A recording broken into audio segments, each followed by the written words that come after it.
हिंदू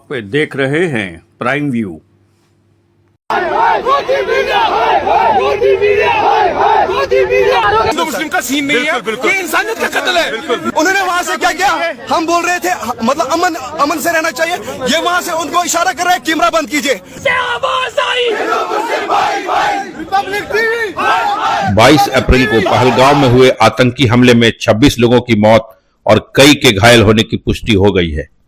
जहां एक तरफ नफरत का बाजार गर्म है, वहीं दूसरी तरफ पहलगांव से पर्यटक लोगों ने अपनी वीडियो भेजकर देश को एक बेहतरीन संदेश देने की कोशिश की है। सलाम है उन कश्मीरियों को जिन्होंने अपनी जान पर खेलकर बहुत लोगों की जान बचाई। वहीं सेना ने अपने कार्यवाही शुरू कर दी है और आतंकवादियों की धरपकड़ के लिए सर्च ऑपरेशन जारी है। इसी कड़ी में आदिल थोकर उर्फ आदिल गुरी के रूप में पहचाने जाने वाले आतंकी पर पहलगांव की बैसरन घाटी में 22 अप्रैल को हुए हमले की योजना बनाने और उसे अंजाम देने में पाकिस्तानी आतंकवादियों की मदद करने के आरोप में बिजबेहरा के गोरी इलाके में स्थित घर को सुरक्षा बलों ने बम से उड़ा दिया।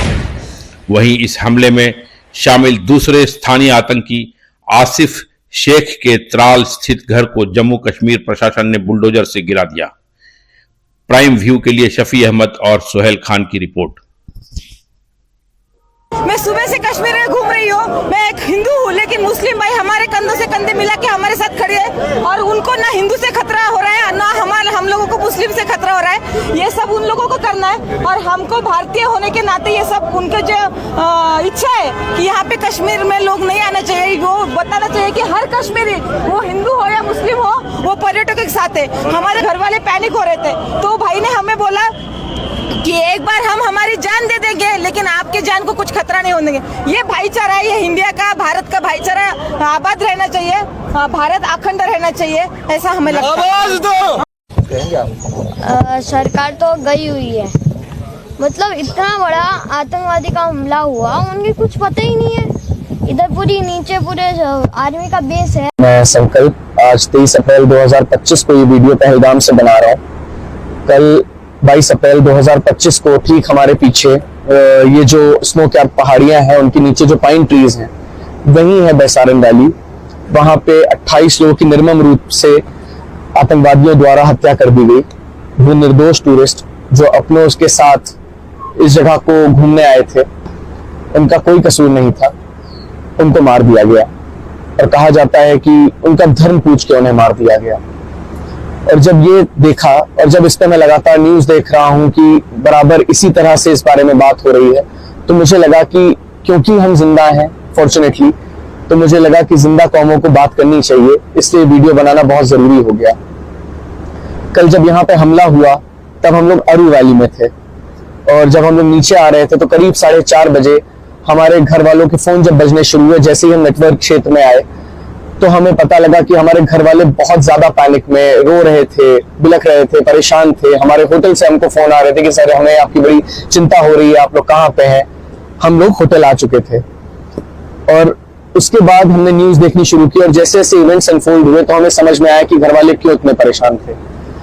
अचानक से जितने लोग हमारी सेवा में यहाँ पे हैं, उनकी आंखें बदल गई, उनकी आंखें शर्म से झुक गई, उन कश्मीरियों की।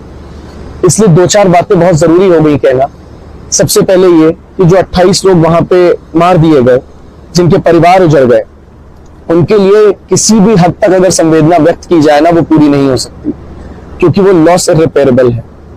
वो यहाँ पे क्या करने आए थे? वो जिंदगी का आनंद लेने आए थे, जिंदगी ही नहीं रही, परिवार उजड़ गए। और दूसरी तरफ एट द सेम टाइम ये रियलाइज हुआ कि जो कश्मीरी लोग हैं, जिनके सिर माथे जिन्होंने हमको अपने लगाया था, उनके परिवार कैसे उजड़ गए। जब देखना शुरू किया कि लगातार बात हिंदू मुसलमान की हो रही है, तो ये कहना जरूरी हो जाता है कि जब एक हमला हुआ तो इमीडिएट रिलीफ जहां पे ये हमला हुआ वहां पे या तो पैरों से जाया जा सकता है, घोड़े से जाया जा सकता है। जब हमला चल रहा था उस समय जो लोग बचाए गए, उन्हें उन्हीं लोगों ने बचाया जिनको आप हिंदू मुसलमान में बांट रहे हैं। वो घोड़े वाले, जिनका धर्म ऑब्वियसली सबको पता है, उन्होंने अपने घोड़े पे बिठा बिठा के लोगों को नीचे तक लाया, रेस्क्यू किया, आर्मी के पास तक पहुंचाया। आर्मी को पहुंचने में जितना समय लगा, अभी हमारे ऊपर से हर 5 से 10 मिनट में हेलीकॉप्टर निकल रहे हैं। हम लोग लगातार कल से हेलीकॉप्टर की आवाजाही देख रहे हैं।